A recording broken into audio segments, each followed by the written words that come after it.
Wat ben ik onder de indruk. Ik denk, hier ben ik al hier. Want elke dag doe ik hier weer, toen weer ik echt nog een bouwput. En toen ben ik met jou door dit gebouw sjouwd. Dit komt zo en dat komt zo en daar doen we dat en daar komt die. Ja, ik moest me er alleen maar vaststellingen van Jan. Maar nu is het dan eindelijk zover. Het zijn het doel indrukwekkend uit. En ik moet zeggen, zo nooit het hier al is. Prachtig mooi. Maar wat een prachtig gebouw. En wat gaat het wat voeten in de hier houden? Letterlijk. Want toen wij de eerste handeling hier dienen, dat we hier ergens echt in die bouwput, we stieren we letterlijk maar de voeten in de ierde. Het is één grote bouwkrater.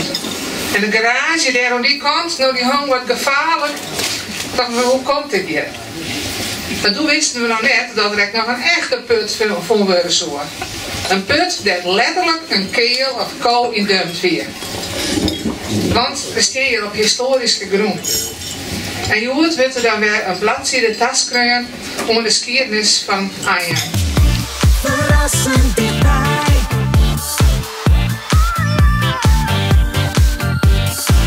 RTV NOS.